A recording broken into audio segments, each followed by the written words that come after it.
This is the MXH8 by Knight. There's also an MXH1, 2, and 3, depending on how many products you're going to be dispensing.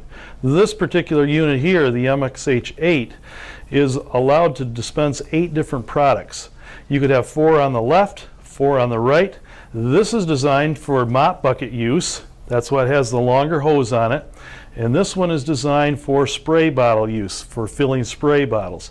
As you can see, again, it has the check valves here, which do occasionally go bad. It also has the caps. These are the 90-degree style. Those sometimes go bad.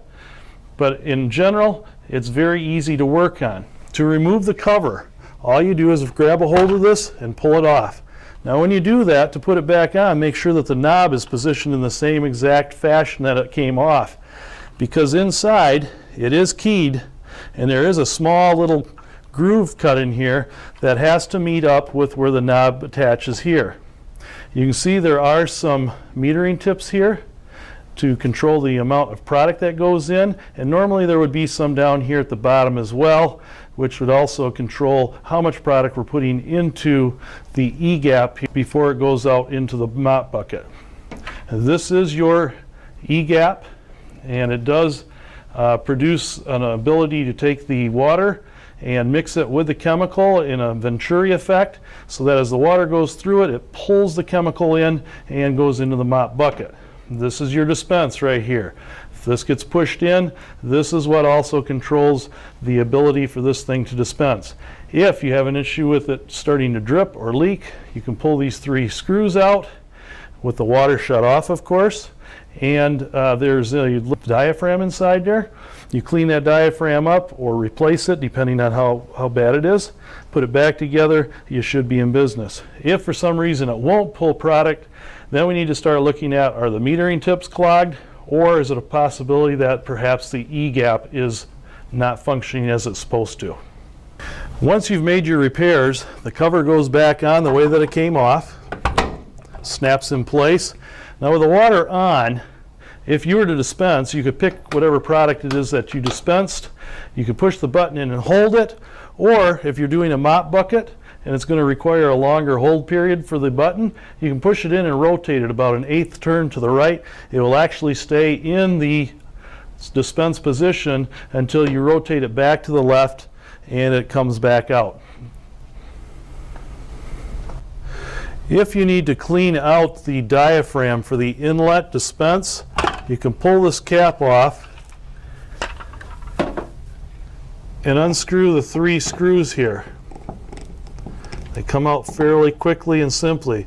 Always make sure, of course, that your water is off before performing this operation so you don't get wet. Once the 3 screws are removed,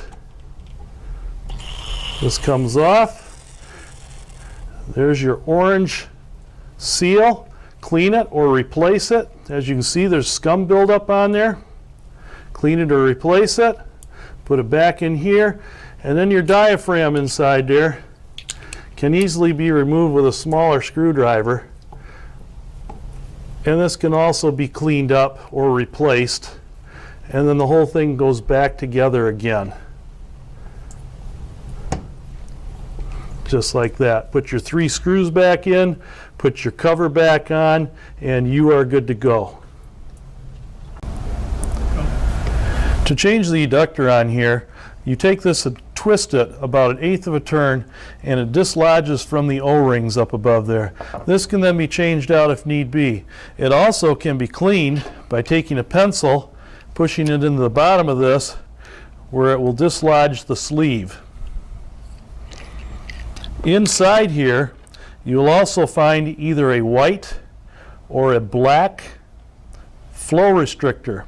The white one is a 1 gallon per minute, and the black one is a 4 gallon per minute. If you're using this for mop sinks, obviously you would want the 4 gallon per minute. If you're using this for spray bottles, you'd want the smaller 1 gallon per minute one. It goes back together simply by putting this in the bottom, putting the sleeve back in place, and then turning it back in an 1/8 turn and onto this.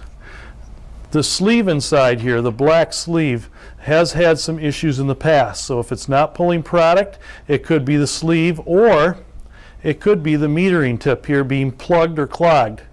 That can be removed with a 3/16 nut driver on all the Knight equipment, and on the Hydro equipment it will be a regular push-in metering tip.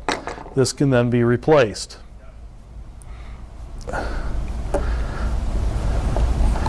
Much easier. And there you have it. Due to regulatory codes, it's imperative that when you do a repair on any dispenser, whether it be a SyncMate, SyncMaster, or an MXH8, that you do a test to ensure that the amount of sanitizer that you're using is at the proper level, to ensure that the customer is not cited by the health department. This test is not an optional test. It does need to be performed each time. We're going to discuss now how to do that. There are two different types of sanitizers that are used both in the 3-compartment sinks and in the spray bottle dispensed areas. They are the quat-based sanitizer and also the chlorine-based sanitizer. It takes two different types of tape to measure the parts per million for each of those two products. The quat-based one looks like this, and the chlorine-based one looks like this. Always read the bottle to determine which type of sanitizer you have so that you do the correct test. Once you are ready to test, you're going to want to fill a small container with some of the product, and if it happens to be the quat, which I'm going to test right now, always make sure that it's at room temperature. If you have it too hot or too cold, it skews your results, and what you're looking at will not be accurate. Usually about 65 to 75 is the range we want it in. We want to make sure that inside the bucket we don't have any foam that's going to skew the result and not put the tape all the way into the product. As you do that, submerge the tape, about a 2-inch piece, for about 10 seconds.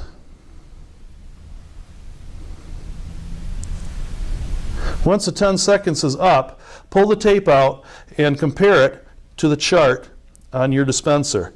This one here is about 350 parts per million. That is consistent with what it needs to be to test properly for quaternary sanitizer.